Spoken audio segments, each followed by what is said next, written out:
We are back with the Doc and Doc Show. Welcome. And we are answering questions. I wish people would call in because people will come up to me and they come up to you and they ask us questions. And then we say, well, why don't you call into the show and, let everyone benefit from your questions.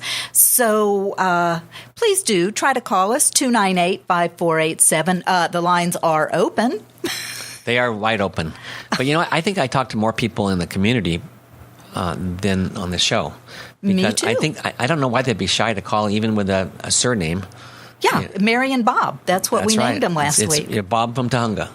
Bob from Tonga. Whoever it is. But, I get these questions. So, we should go with some. What else do you have there? Oh, I've got a bunch. Okay. One is why I went out with this guy and we had a great time. And why won't he call me back? Yeah. Uh-huh. What's the answer? They don't match. They don't. He was nice. Right. He was polite, but he's just not that into you. So there was that movie that wasn't there? Yeah. I think it was a book. I think it was a movie, it could too. be a movie too. Yeah, I think it was. He's just not that into you, and that's okay. It's can't be good for everybody, and probably you're dodging a bullet by not going to the second date. Really, I wouldn't waste my time waiting for somebody to call. At all. We were talking about the hooking up and things. I think in the older relationships, older people in a relationship. Would you call that older? What's that? Over what age? Over older. Everybody has their own idea how old. What's yours? What do you think? I don't have an idea. Okay. Yeah. You don't? What an older relationship? I think when I don't. I'd say over 35. Is that older? I guess. Okay. That's what I'm thinking. Because I think you get mature by then. Yeah. Well, I could be wrong. Because, I can remember, people would go on dates, several dates, 2 or 3 dates, try to know each other, and then they have the hookup. But the newer kids, like I said, just about hookups. Go out, have fun, be done. Somebody asked me, and I'm going to bring this up because they're not calling in. I told them to call in. They said to me, in the past week, they said, hey, I had a one-night stand. What do you do? And I see this person. So, how do I handle this? What are the ethics of a one-night stand? And I think alcohol was involved. Mm-hmm. So they couldn't drive. They had to use the hotel. They had to use the back seat of the car or something. I don't know. But they had this one night stand.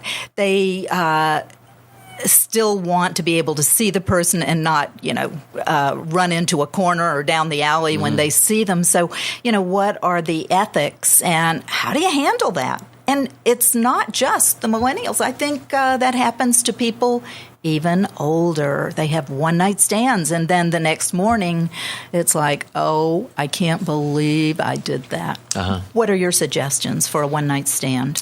I think in advance you should discuss what's going to happen that night.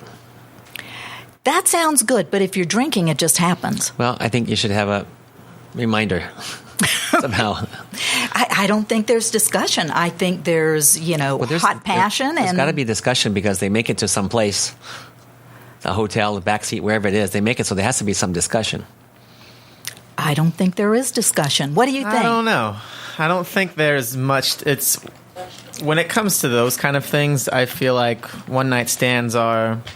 Now, there's clearly consent, but it's consent based on your obvious sexual attraction to each other. Sure. At that time. And there might not be a lot of words. And maybe a lot said. of vodka. Maybe a lot of alcohol as well. You know what I mean? And I think the conversation may happen the next morning or when it's done. Or if the two people are going to go their separate ways immediately after or soon after. But as long as both people are, consenting, honest adults, you can't do much more than that. Problem, yeah. Because there's that song, "I Can't Get Enough You Baby," and maybe they should play that if they want to meet again. I think if somebody is going to see that person, maybe it's in a class that you go to or a place that you go, and this person, it was a class that they go to. And, how do you do that? I suggested maybe you send a text saying, oh, wow, last night was really fun, got a little bit out of control. You're still my friend. Let's just keep this between us and continue the friendship. Well, that's but at least honoring what happened. Yeah. Okay. No, I agree. You absolutely honor what happened. You shouldn't just go about your day and like you're never going to talk to that person again. Be mature. You should be able to be like, okay, that was cool. Now, if one or both, if you want to do it again, if it did spark something where we had a chemistry that I want to explore more, both people should know that it shouldn't be any hard feelings if someone puts the feeler out, like, hey, would you be interested in hanging out again? But both people should go into it. If you've had the one night stand, both people should go into that next phase knowing we cannot be offended. Right. If either of us, there's no feelings that have fully developed at this point. We had fun. You can't be offended if the person decides, no, I don't really want to, or if they do want to go again, then it's great. You guys can go for it. And sometimes it isn't even starting a relationship. It's just kind of, and by the way, this is how sometimes affairs happen. Just a bad judgment. Somebody is married or the other person, or they're both married. It happens. How do you handle that? You're the therapist. Thank goodness you're here. Well, I think you do talk to the person about it. I think it's the same thing, and just say, look, big mistake. And one thing we disagree on is, do you tell your partner? Mm-hmm. And I think if it's a one-time thing and it's not an affair and it was a oops, mm-hmm. you don't tell your partner. You don't put it on them unless there's risk of, an STD or something like that. And maybe if you have a one-night stand, you might want to get checked. Mm-hmm. Do you think that's a reasonable? Well, if you're good friends with the person, otherwise you probably don't have to do that. But if it's somebody you met at the convention, mm-hmm. you probably should get checked. I would think so. They should have a pill for that. You just take one pill after it's over, and that makes everything sterile down there. I bet they could come up with that. I think so, yeah. But I think we're such a Puritan society that we want to punish people for being sexual. Mm. And do you notice, I promise you, I am not going to talk politics, but in this political realm lately, all they're talking about is sexuality and everybody's sexuality. 11 years ago. Oh, and 20 years. Yeah, ridiculous. Yeah. But isn't it interesting how powerful sex is and how we are so judgmental about sex?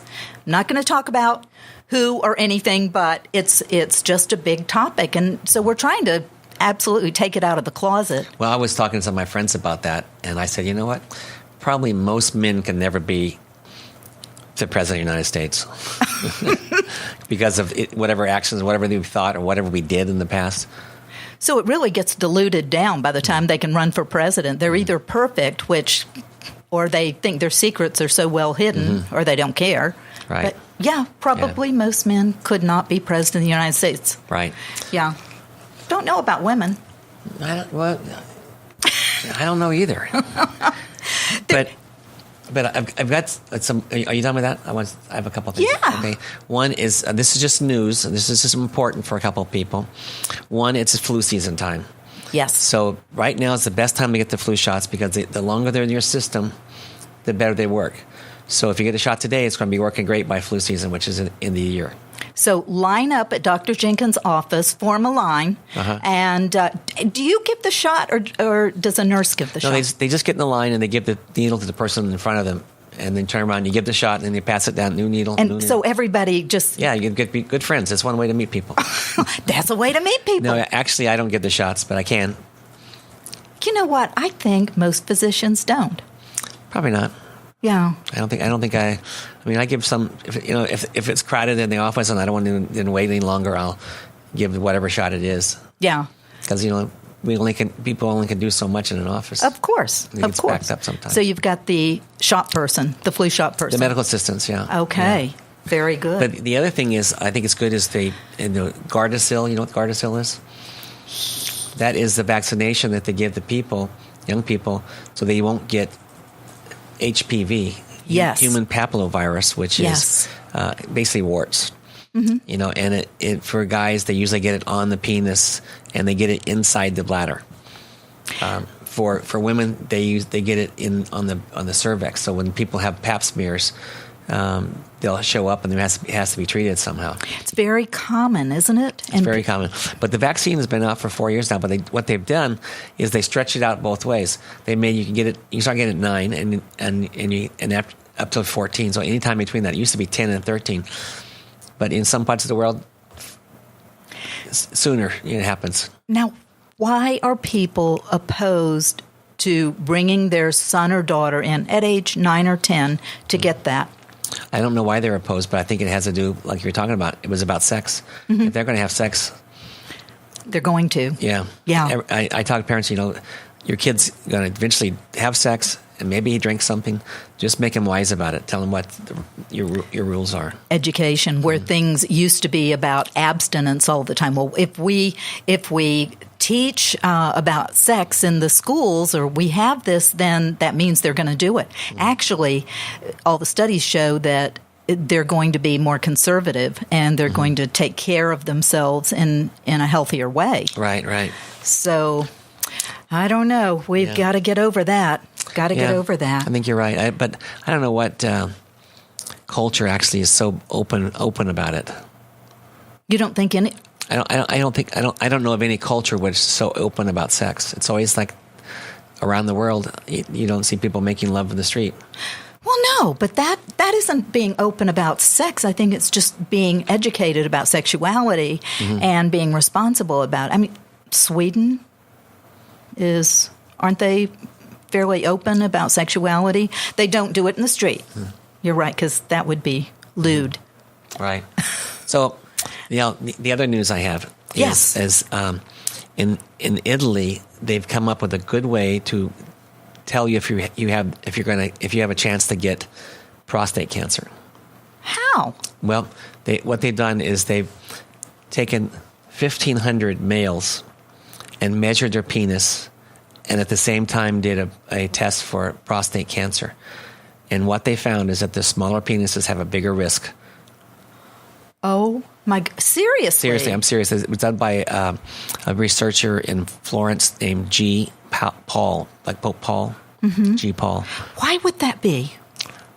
What's the scientific answer for that? That's another I don't know. Well, you don't have to know everything. Yeah. You know a lot. I thought it was an interesting study that didn't cost much to do. And 1,500, that's a big sample, isn't it? That's a big sample, yeah. Yeah. Wow. I find that very interesting. Yeah. But we're getting ready to go to a break. So if you I know we're going to go here, but we're going to go to a break right away, and we'll be back, and we're on AM 1220 at KHTS. Thank you. And we are back with the Doc and Doc Show.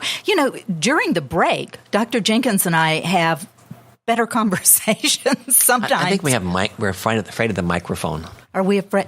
Okay, well, we were talking about, when we talked about the study for prostate cancer, measuring penises, I think there's misinformation about penis size, and the average penis is maybe 5 inches. Yeah. And everybody talks about 6 inch, and, they have more or less, and it really doesn't matter. I think it's the magic in it, Well, I think it also depends on how they measure them, because if you look down at a penis, some people measure from there.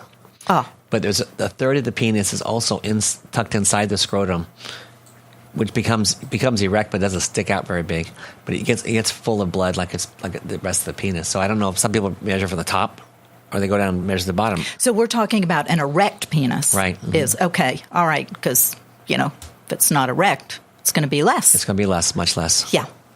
Well, I just think that's people kind of don't ask things like that. And there's another question that I've been asked. A woman came to me and she was very upset that her partner doesn't, quote, return the favor, unquote. Do you know what I mean by that? Right. They don't reciprocate on having sex. On having oral sex. Right. That she will do that for him, but he won't return the favor. So what do you think about that? I think he needs therapy. Can you help me, doctor? Yes. I will tell him right now, if he is listening, you're being very insensitive and selfish. Don't. You need to return the favor. If you don't know how, if you're afraid, talk to your partner about it. See what they like. It's very, very pleasurable for a woman. So I think you've got to do what your partner likes. It's like that Saturday sex they were talking about, or what? Saturday morning sex. That's right.